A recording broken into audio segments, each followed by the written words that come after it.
Bonjour Maryse.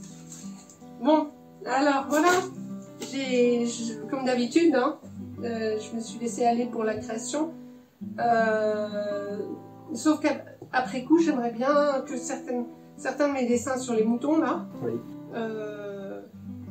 Tu sais comment font les plasticiens, hein, ils jouent et puis voilà, ils s'occupent pas du reste.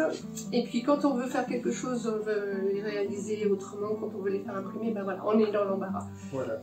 Donc là... Donc c'est pour ça que tu as besoin de moi, pour ouais. passer de ton format artistique qui n'est pas dans les formats standards, ouais, sur un format beaucoup plus standard. On va dire que c'est du format chute. D'accord. Chute artistique. Bon. Donc en fait c'est tombé sous la main comme ça et est-ce que tu pourrais faire un format carte postale allongé avec ceux qui sont déjà... Voilà, avec ceux-là. Avec ceux-là. Par contre, ceux-là, moi j'aime beaucoup le format carré, j'avais pas les carrés donc j'ai fait avec ce que j'avais. Oui. Mais voilà, si c'était carré, pour des cartes, je trouve que c'est très joli d'avoir les formats carrés. Ok. Donc pour que ce soit carré, ce qu'il va falloir, c'est ajouter un peu de matière, alors soit en haut, soit en bas, selon les tableaux. Dessins. Donc c'est pour ça que tu as besoin de moi. Bah oui, moi je sais pas faire ça. Hein. Alors moi je suis un peu le pont entre l'artiste et l'imprimeur. Je fais l'intermédiaire et après on fait le boulot imprimable. Surtout, en fait, tu comprends le même langage parce que parfois le langage imprimeur c'est pas forcément le langage plasticien. Et comme toi tu as fait les beaux-arts, c'est quand même beaucoup plus simple d'avoir un langage, un dénominateur commun quand on veut faire quelque chose. Donc c'est agréable de dire, bah voilà, tu comprends tout de suite ce qu'il faut. Alors il y en a déjà certains qui sont à peu près carrés, je vois. Celui-ci il est peut-être un peu particulier par rapport aux autres, parce qu'il est hors format, il n'est pas dans du A4.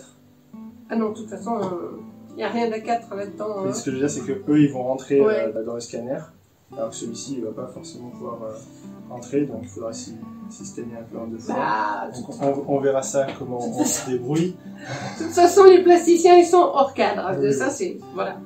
Donc, moi, ça m'arrangerait bien que tu puisses faire quelque chose pour que, après, derrière, j'ai de la matière pour faire d'autres choses. Parce que j'ai des idées, mais pour pouvoir travailler proprement, il faut déjà avoir du matériau propre. Voilà. Tout à fait. Et je compte sur toi. Et ben, on va voir ça. Merci, en tout cas. Merci, Maryse.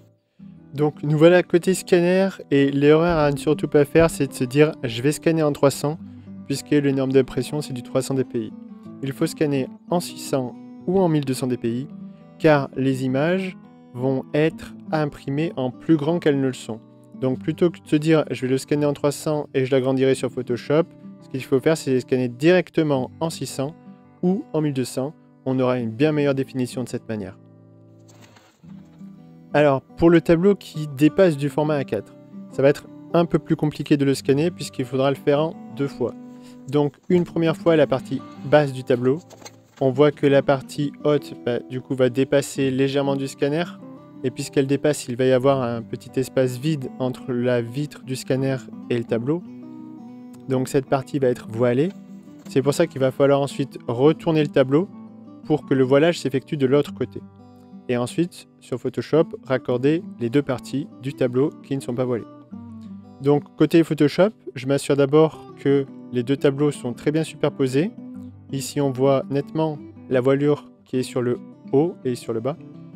Donc, je masque la voilure du haut pour garder uniquement la partie qui est bonne. Et au passage, je corrige une petite erreur due au scanner.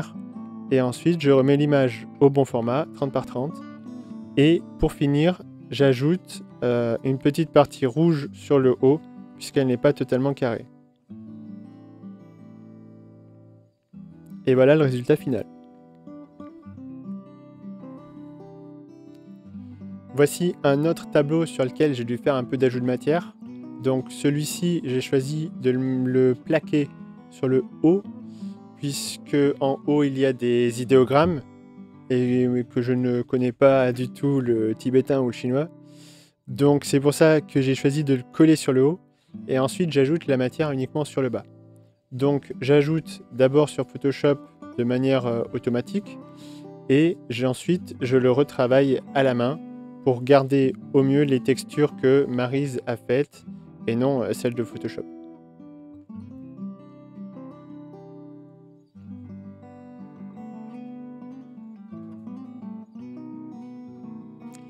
Et enfin, dans les blancs, pour que ce ne soit pas trop blanc et que ce soit décalé du reste, je reproduis également les quelques petits défauts du papier. Et voilà le résultat final.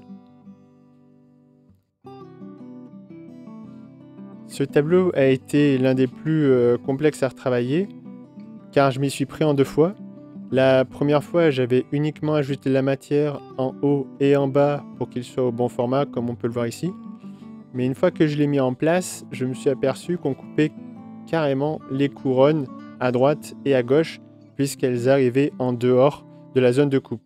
Elles arrivaient dans les marges de découpe. Donc, ce que j'ai fait, je suis retourné sur Photoshop et j'ai ajouté de la matière en haut, à droite et à gauche, d'abord de manière automatique et ensuite je l'ai retravaillé manuellement, comme pour les précédentes. Donc, mon travail va un peu au-delà de la simple PAO mise en page. C'est aussi mettre en valeur au mieux le travail de l'artiste, malgré les contraintes liées à l'impression.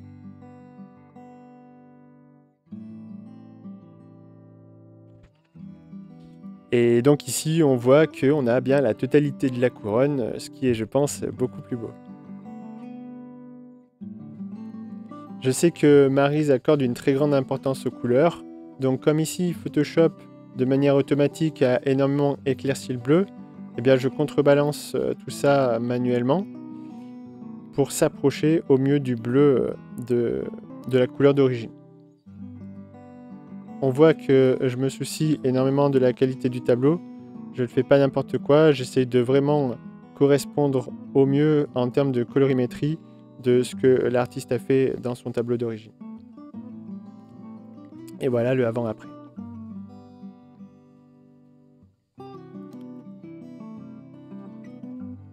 Donc voilà, ce tableau a été un peu particulier dans le sens où il demandait un grand ajout de matière. Donc cet ajout de matière, je ne pouvais pas le laisser rouge comme ça, comme le fait l'IA de Photoshop par défaut. Ça demande un peu de travail artistique, on va dire. Donc là, mon parti pris, ça a été de jouer avec la symétrie du triangle, le finir dans un premier temps, et ensuite en faire une symétrie. Donc voilà, il y a aussi cette part de graphiste qui va devoir avoir une vision artistique et proposer ça dans l'ajout de matière. Par exemple, ici, on voit que Photoshop avait prolongé le bleu en partie gauche et j'ai préféré garder cette ligne qui coupe vraiment le tableau en deux. Je trouve que c'est beaucoup plus intéressant et c'est en ça qu'on ne peut pas se reposer juste sur ce que l'IA de Photoshop va faire. Il faut également comprendre le tableau et apporter quelque chose une vision cohérente.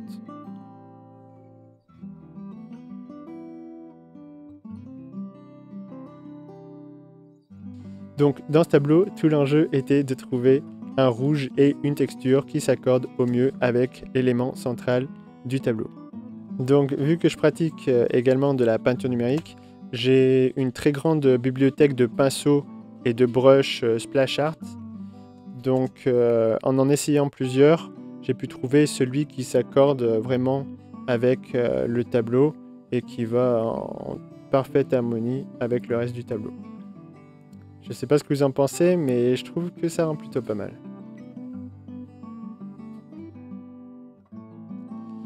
Pour ce tableau-là, j'ai vu qu'il y avait une certaine proportion assez faible sur les numéros en termes d'espace. Donc j'ai essayé de garder cette proportion au mieux pour les formats carrés, sans coller les chiffres tout en bas de la composition. Photoshop m'a fait un travail de texturage par défaut qui n'était pas terrible. Donc j'ai revu toutes les textures sur la partie haute en essayant de les dupliquer sans qu'on voit trop les duplicata. Voilà, je pense que le résultat est plutôt pas mal. Donc évidemment, il y a de nombreux autres tableaux dont je ne voulais pas vous montrer forcément les détails de la création. Donc je vous laisse voir les travaux d'ajout de matière que j'ai pu faire.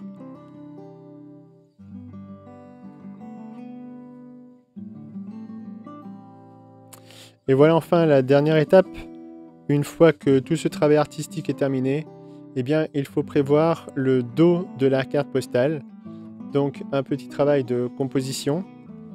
Donc, trouver les bonnes typographies, les bons textes, mettre éventuellement l'emplacement du timbre, mais ça, au final, je l'ai enlevé. Donc, recherche typographique, ajout du titre. J'ai testé également une composition avec les traits, mais au final, on a gardé une composition très épurée, très blanche, avec uniquement le titre en composition centrale. Alors on se retrouve chez toi aujourd'hui pour faire le déballage des cartes postales. Donc on a envoyé ça en impression chez Exaprint et on vient de recevoir le colis aujourd'hui. Donc j'imagine que tu as hâte de l'ouvrir. J'ai hâte de l'ouvrir, oui. Le grand déballage, on va voir si c'est bien ou pas, si ça correspond. Bon, déjà je vois que la couleur la plus claire, elle est bien. En tout cas pour les couleurs, c'est vraiment bien, je trouve. Pas mal du tout, je trouve qu'elles sont jolies, non? T'en penses quoi? Oui, moi je les trouve très belles. On voit bien la texture du papier noir. Oui.